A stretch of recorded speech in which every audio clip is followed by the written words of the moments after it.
चक्र। नमस्कार, बहुत स्वागत है आपका। आप देख रहे हैं चाल चक्र और मैं हूं आपके साथ शैलेंद्र पांडे। जब से लॉकडाउन लगा है या जब से हम सब अपने घरों में हैं, खासतौर से अगर हमारे घर में छोटे बच्चे हैं, तो हम देख रहे हैं कि बच्चों की पढ़ाई में तमाम तरह की दिक्कतें आ रही हैं। इस समय माता पिता दोनों खाली हैं, तो दोनों इस बात पे गौर कर पा रहे हैं, इस बात को समझ पा रहे हैं कि बच्चे के करियर में, बच्चे की पढ़ाई में किस तरह की समस्या आ रही है। अगर आपके बच्चे की पढ़ाई में समस्या आ रही है तो कौन से उपाय किए जाएं, किन बातों का ध्यान रखा जाए कि बच्चे की पढ़ाई बेहतर हो जाए, बच्चे का करियर अच्छा हो जाए, आज इस विषय पर चाल चक्र में बात करेंगे।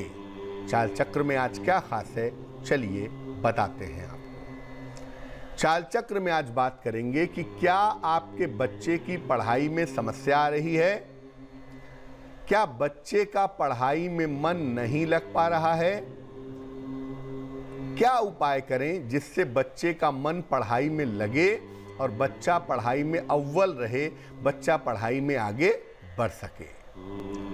तो आपके बच्चे का पढ़ाई में मन कैसे लगेगा, कैसे आपका बच्चा अपना मन पढ़ाई में लगा पाएगा, क्या करना चाहिए, इस विषय पर आज बात करेंगे।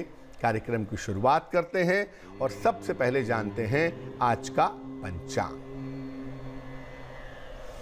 आज तिथि है वैशाख शुक्ल पक्ष की चतुर्दशी तिथि, नक्षत्र है चित्रा, इसके उपरांत स्वाति नक्षत्र, चंद्रमा तुला राशि में संचरण कर रहे हैं। राहु काल का समय दोपहर के 12 बजे से तकरीबन 1:30 तक। उत्तर दिशा की तरफ यात्रा करने की मनाही है, लेकिन अगर यात्रा करना ज़रूरी है, मजबूरी है, तो ऐसी दशा में जरा सी सौंफ खाकर और भगवान का स्मरण करके अगर यात्रा करेंगे तो मुश्किल से बचे रहेंगे। सबसे पहले ये जानते हैं कि किसी बच्चे की शिक्षा का किन ग्रहों के साथ संबंध होता है। कोई बच्चा है, आपका है, किसी का भी है, जो बच्चे होते हैं उनकी शिक्षा किस ग्रह से संबंध रखती है। देखिए, बच्चे का जो जीवन है ये मुख्य रूप से चंद्रमा से संचालित होता है। मोटे तौर पे जन्म से लेकर के 8 वर्ष तक चंद्रमा का प्रभाव होता है और कभी कभी जन्म से लेकर 12 वर्ष तक चंद्रमा का प्रभाव बना रहता है। तो बच्चे का जो जीवन है ये मुख्य रूप से चंद्रमा से कंट्रोल होता है। इसके अलावा बच्चे पर कुछ प्रभाव, खासतौर से किशोरावस्था जो होती है, जिसको टीन एज कहते हैं, इसमें कुछ हद तक प्रभाव बुध का भी होता है, मरकरी का भी होता है। बच्चे का स्वास्थ्य और बच्चे की एकाग्रता सूर्य से संबंध रखती है कि बच्चा कितना स्वस्थ रहेगा, कितना कंसंट्रेट करेगा, कितनी मेहनत करेगा। इसका संबंध जिस ग्रह से होता है उसे कहते हैं सूर्य। कुल मिलाकर बच्चे पर चंद्र, सूर्य और बुध गहरा असर डालते हैं। चंद्रमा माने मन, सूर्य माने स्वास्थ्य और बुध माने बुद्धि। यानी चंद्रमा, सूर्य और बुध ये तीनों मिलकर के बच्चे का फॉर्मेशन करते हैं, बच्चे के दिमाग का, उसकी सोच का, उसकी समझ का निर्माण करते हैं। इसके अलावा बच्चे का खान पान कैसा है, उसका पारिवारिक माहौल कैसा है, इसका भी बच्चे की शिक्षा पर बहुत असर पड़ता है। बच्चा क्या खाता है, कहीं ऐसा तो नहीं कि बहुत फास्ट फूड खाता हो, कहीं ऐसा तो नहीं कि केवल तली भुनी चीज़ें खाता हो, कहीं ऐसा तो नहीं कि परिवार में बड़ा कलेश होता हो माता पिता के बीच में जिसका बच्चे के मन पर असर पड़ रहा हो, ऐसा तो नहीं होता। तो इसका असर भी बच्चे के मन पर, उसकी सोच पर और उसके करियर पर जरूर पड़ता है। इसीलिए जिन घरों में बच्चे हों, सामान्यतः वहाँ का जो माहौल है वो अच्छा रखना चाहिए और बच्चे के खान पान पर हमेशा ध्यान देना चाहिए। बच्चे की पहली समस्या क्या है कि बच्चा पढ़ने के लिए बैठता ही नहीं है। माता पिता परेशान हो जाते हैं कि बेटा 5 मिनट बैठ जाओ, 5 मिनट बैठ जाओ। बच्चा बैठेगा तो कुर्सी पे हिलता रहेगा, टेबल पे हिलता रहेगा, फिर भागेगा, उसको प्यास लगेगी, बार बार टॉयलेट आएगी, फिर उसका मन नहीं करेगा। मतलब पढ़ने के लिए बच्चा बैठेगा ही नहीं। क्या करना चाहिए कि बच्चा पढ़ने के लिए कम से कम कुछ देर तक बैठे, कुछ देर तक माता पिता की बात सुने, समझे। बच्चे के पढ़ने की एक ही जगह निश्चित कीजिए। ये नहीं कि आज बच्चा बेडरूम में पढ़ रहा है, कल ड्राइंग रूम में पढ़ेगा, परसों रसोई घर के बाहर पढ़ेगा। एक ही जगह बनाइए जहां पर आपका बच्चा निश्चित रूप से बैठ करके पढ़ता हो कि भाई देखो वो तुम्हारी पढ़ने की जगह है, वहां तुम पढ़ाई करोगे। और जहां बच्चा बैठ करके पढ़ेगा वहां पर चंदन की सुगंध वाली धूप बत्ती या अगरबत्ती नियमित रूप से जलाइए ताकि वहां पर हमेशा चंदन की खुशबू मौजूद रहे। साथ ही साथ वहां पर भगवान कृष्ण का एक चित्र भी लगाइए। छोटा सा चित्र जिसमें भगवान कृष्ण बने हुए हों, ये आप लगा सकते हैं, ये बड़ा फायदेमंद होगा।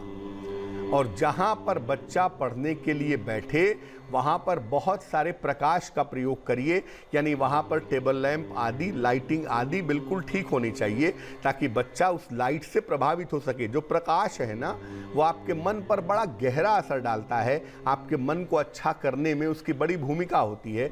इसलिए बच्चा जहां पर पढ़ने बैठेगा वहां अंधेरा ना हो, वहां लाइटिंग ठीक होनी चाहिए। और देखिए, बच्चे को पढ़ाते समय मन को शांत रखिए। माता पिता क्या करते हैं, बच्चे को जब पढ़ाते हैं तो इतने क्रोध में पढ़ाते हैं कि बच्चे को पढ़ाते समय पीट देते हैं। तो आप एक दिन पढ़ाएंगे और बच्चे को पीटेंगे, इससे बच्चे का विकास नहीं होगा। आप अपने फ्रस्ट्रेशंस बच्चे पर मत निकालिए। इसलिए बच्चे को पढ़ाते समय शांत मन से पढ़ाइए। फ्रस्ट्रेशन में आकर के बच्चों को पीटना, जबरदस्ती करना, ये उचित नहीं होगा। दूसरी समस्या, अगर बच्चे को पढ़ा हुआ याद ही ना होता हो, बच्चा पढ़ता तो है, माता पिता के साथ भी पढ़ता है, ट्यूशन में भी पढ़ता है, ध्यान भी देता है पढ़ाई पर, लेकिन क्या होता है कि जिन चीज़ों को उसे बताया जाता है वो कुछ देर में वो भूल जाता है या लंबे समय तक उसको रिटेन नहीं कर पाता, लंबे समय तक उसको याद नहीं रख पाता। क्या करना चाहिए? ऐसे बच्चे को रोज प्रातः गायत्री मंत्र पढ़ करके सुनाइए। और अगर बच्चा थोड़ा बड़ा है, 10, 11, 12 साल का है, तो बच्चा गायत्री मंत्र कम से कम 3 बार या 9 बार रोज सवेरे बोले तो बहुत अच्छा होगा। बच्चे के माथे पर या कंठ पर चंदन का तिलक लगाना भी बड़ा अच्छा होगा अगर बच्चे की रिटेंशन की पावर आप बढ़ाना चाहते हैं तो। तीसरा, बच्चे को अखरोट जरूर खिलाएं।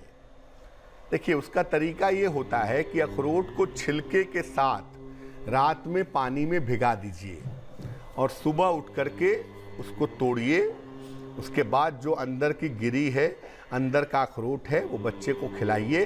उससे बच्चे को फ़ायदा होगा चीज़ों को रिटेन करने में, चीज़ों को याद करने में। और बच्चे के गले में एक ओनेक्स धारण करवाइए तो बहुत अच्छा रहेगा। अब तीसरी एक बड़ी समस्या ये है कि बच्चे को घर में कहा जाता है कुछ लिखने के लिए, बच्चा लिख कर दिखा देता है, चाहे वो हिंदी हो, चाहे वो अंग्रेजी हो, चाहे गणित हो, घर में लिख करके दिखा देता है। लेकिन जब स्कूल में लिखने की बारी आती है तो बच्चा लिख नहीं पाता है या स्कूल में लिखने में उसे समस्याएं पैदा हो जाती हैं। क्या करना चाहिए? बच्चे को नित्य प्रातः सूर्य को प्रणाम करना सिखाइए।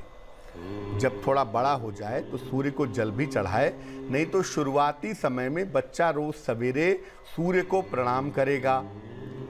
बच्चे को बहुत सारी पेन और बहुत सारी पेंसिल मत दीजिए। जिन बच्चों के बॉक्स में या बैग में बहुत सारी पेन पेंसिल होती हैं, अक्सर वो लिखने के मामले में कमज़ोर होते हैं या उनकी राइटिंग स्किल्स जो होती हैं वो अक्सर बिगड़ जाती हैं। बच्चे के पेंसिल बॉक्स का जो कलर है, पेंसिल बॉक्स का जो रंग है, वो पीला या हरा रखिए तो इससे भी फ़ायदा होगा। और बच्चे को अक्सर आप रुमाल देते ही होंगे या माताएं देती ही होंगी। ऐसी दशा में जो रुमाल दें उसमें हल्की सी चंदन की खुशबू लगा दें और वो रुमाल आप अपने बच्चे को दें। इससे बच्चा, देखिए क्या होगा, खुशबू से, सुगंध से उसका दिमाग शार्प होगा, पिन पॉइंटेड होगा। तो जब पिन पॉइंटेड होगा, शार्प होगा दिमाग, तो चीज़ों को लिखना, चीज़ों को अभिव्यक्त करना, चीज़ों को बताना आसान होगा। तो तो जो बच्चे लिखने में दिक्कतें पैदा करते हैं उनसे सूर्य की उपासना करवाने से काफ़ी फायदा होता है। ऐसे बच्चे लिखने में थोड़े बेहतर हो जाते हैं। एक और समस्या है, बच्चे को सब आता है, अच्छा लिखता भी है, अच्छा बोलता भी है, याद भी करता है, लेकिन बच्चे की जो हैंड राइटिंग है, लिखावट है, वो अच्छी नहीं है। साफ सुथरा और अच्छा नहीं लिखता है, गलत लिखता है, गड़बड़ लिखता है। बच्चे की लिखावट अच्छी नहीं है। क्या करना चाहिए? देखिए, एक तो बच्चे की जो पेन है या बच्चे की जो पेंसिल है उसे बिल्कुल ठीक रखिए। पेन रिफिल ठीक होनी चाहिए, इंक सही होनी चाहिए। पेंसिल है तो शार्प होनी चाहिए, ठीक तरीके से होनी चाहिए। कुर्सी मेज पर बैठकर पढ़ने की आदत डलवाएं।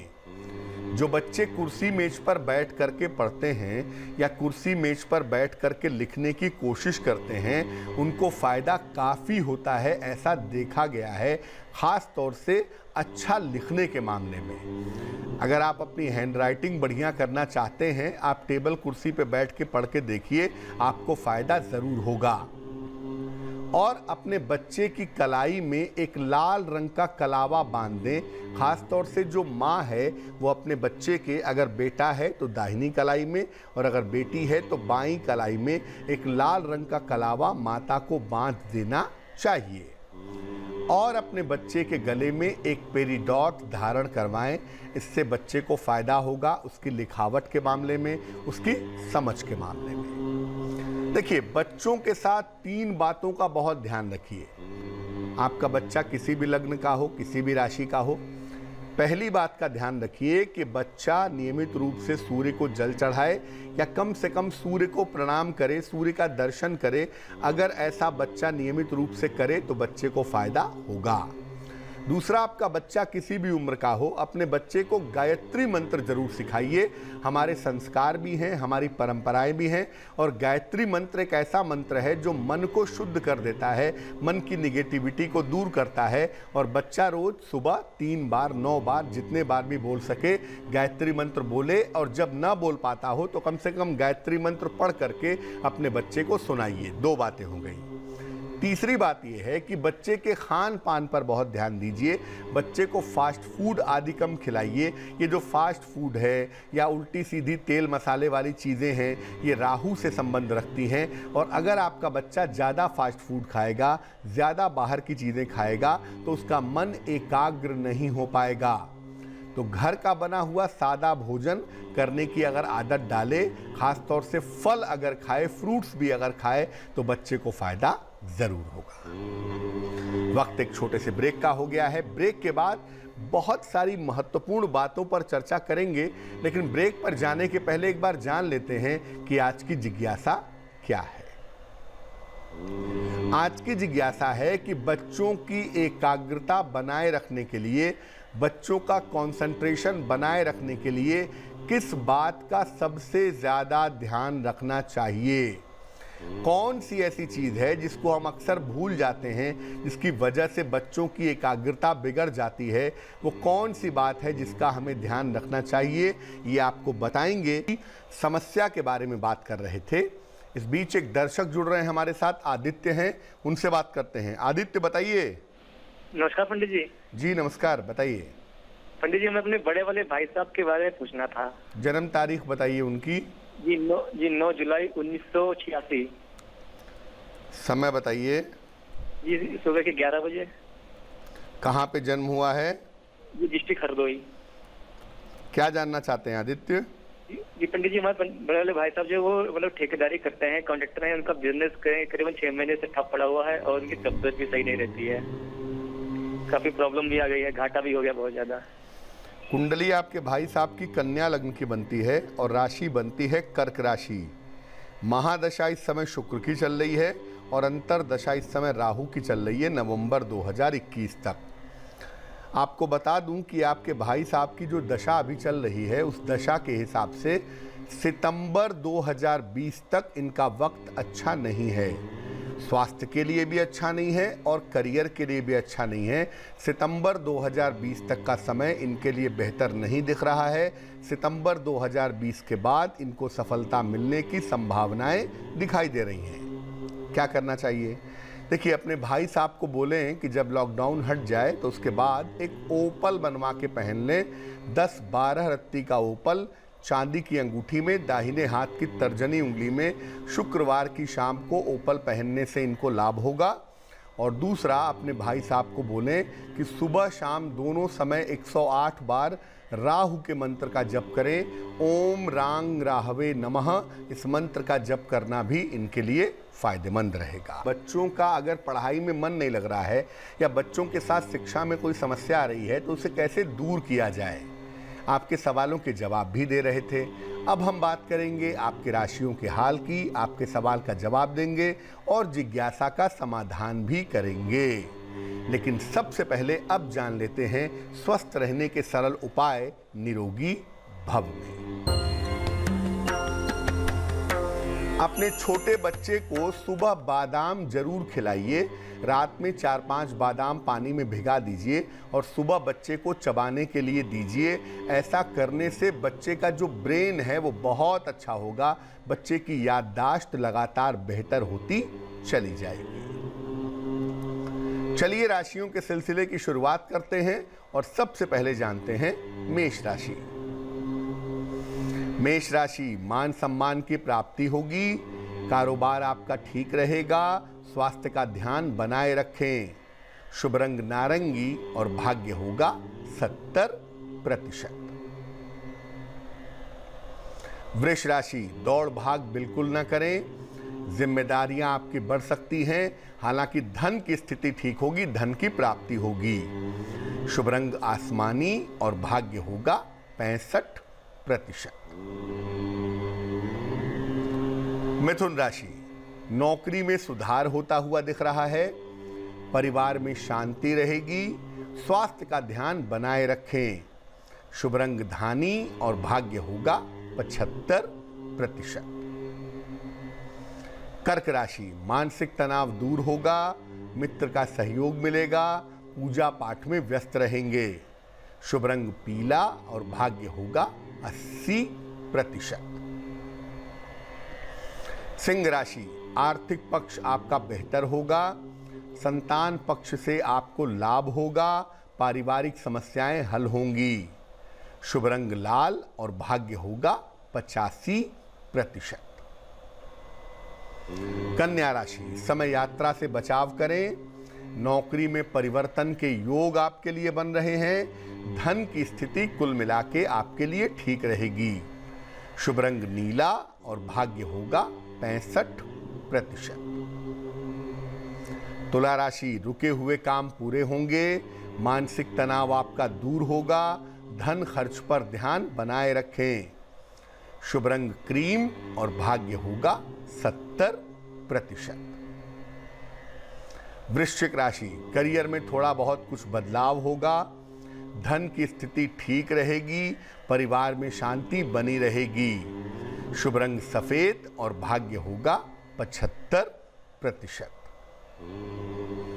धनु राशि, मानसिक समस्याएं दूर होंगी। काम का दबाव कम होगा।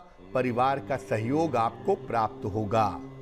शुभ रंग गुलाबी और भाग्य होगा 80%। मकर राशि, स्वास्थ्य का ध्यान रखें। करियर के मामलों में लापरवाही ना करें। हालांकि जो धन की स्थिति है वो आपकी बेहतर हो जाएगी, समस्या हल होगी। शुभ रंग हरा और भाग्य होगा 65%। कुंभ राशि, रोजगार में बेहतरी होगी। उपहार का लाभ मिलेगा। क्रोध और वाणी पर नियंत्रण रखें। शुभ रंग सुनहरा और भाग्य होगा 65%। मीन राशि, सेहत पर ध्यान दें। परिवार में विवादों से बचाव करें। कोई शुभ सूचना प्राप्त होगी। शुभ रंग सफेद और भाग्य होगा 70%। एक दर्शक जुड़ रही हैं हमारे साथ, दिल्ली से राधा हैं, उनसे बात करते हैं। राधा जी बताइए। हाँ जी, शरण स्पर्श पंडित जी। जी नमस्कार, बताइए। मैं अपने बेटे के बारे में संतान के लिए पूछना चाहती हूँ कि संतान कब तक होगी। 4 साल जन्म तारीख बताइए अपने बेटे की। 30/5/1981। समय बताइए। 12:30 बजे दोपहर को। कहाँ पे जन्म हुआ है? Delhi, Lady Hardinge. तो इनको संतान नहीं हो पा रही है। हाँ जी।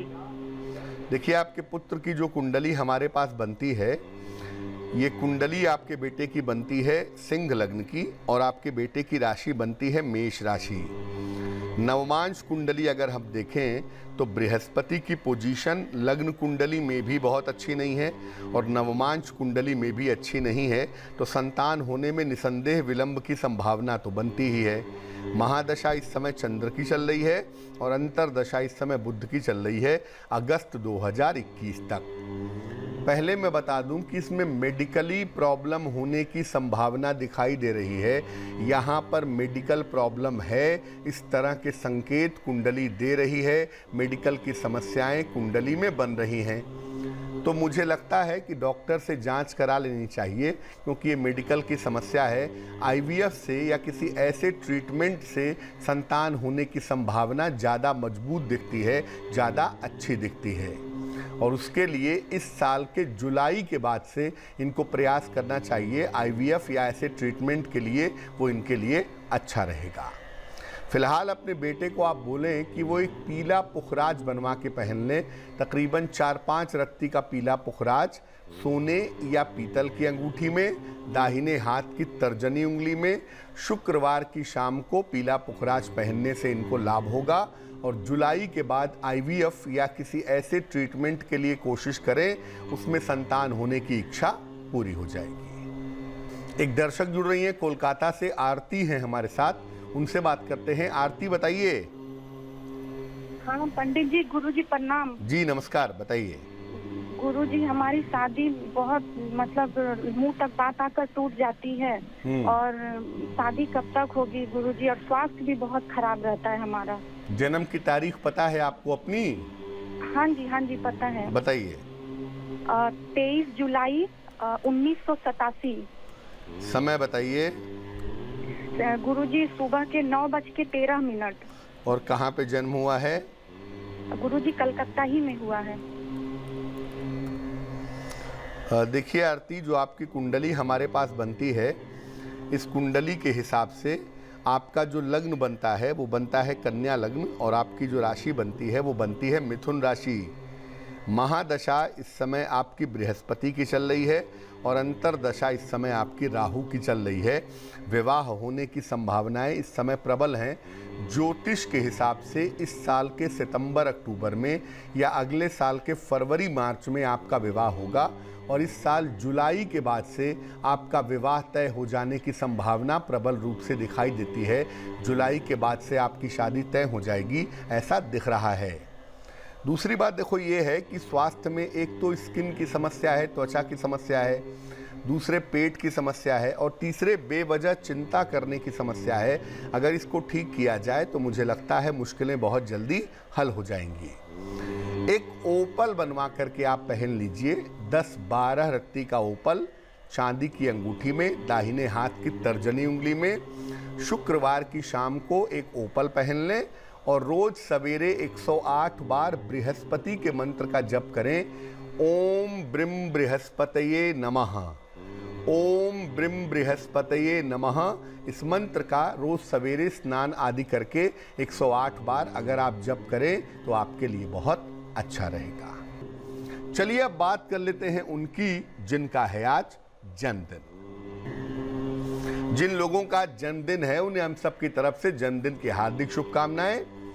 आने वाले वर्ष में आपकी आर्थिक स्थिति अच्छी रहेगी, वाहन और संपत्ति का लाभ आपको हो सकता है, लेकिन स्वास्थ्य में थोड़ा उतार चढ़ाव दिखाई दे रहा है। किसी तरह की सर्जरी, किसी तरह का ऑपरेशन भी आपका हो सकता है, इसके लिए तैयार रहना चाहिए। क्या करना चाहिए? पूरे साल भर भगवान शिव की अगर आप उपासना करें तो आप मुश्किल से बचे रहेंगे। चलिए अब जान लेते हैं आज की जिज्ञासा क्या है और उसका समाधान क्या है। आज की जिज्ञासा है कि बच्चों की एकाग्रता बनाए रखने के लिए, बच्चों का कंसंट्रेशन बनाए रखने के लिए किस बात का विशेष ध्यान रखना चाहिए। देखिए, माता पिता एक गलती करते हैं कि बचपन से बच्चों को कॉस्मेटिक्स और सौंदर्य प्रसाधन का प्रयोग करवाने लगते हैं। बच्चों को कभी भी सुगंध और सौंदर्य प्रसाधन का प्रयोग ना करवाएं। बच्चों को गुलाब जैसी तेज सुगंध से दूर रखें। अगर बच्चों को सुगंध का प्रयोग करवाना ही है तो चंदन की सुगंध का प्रयोग करवाना अच्छा होगा, लेकिन बच्चों को पाउडर, क्रीम, लिपस्टिक, बहुत सारे कॉस्मेटिक्स लगाने से बचना चाहिए। चलिए अब जान लेते हैं शुभ पहर का महत्वपूर्ण समय क्या है। शुभ पहर का समय है शाम को 6:30 से रात के 8 बजे तक। इस समय में भगवान गणेश को हरी इलायची अर्पित करें। ऐसे करने से रुका हुआ धन आसानी से प्राप्त होगा, रुका हुआ धन मिलने की संभावना बनेगी। लेकिन करेंगे शुभ पहर में ही, और वो समय होगा शाम को 6:30 से रात के 8 बजे के बीच में। तो आज के लिए चाल चक्र में बस इतना ही। स्वस्थ रहिए, प्रसन्न रहिए, अपना बहुत बहुत ख्याल रखिए। मुझे दीजिए इजाजत और आगे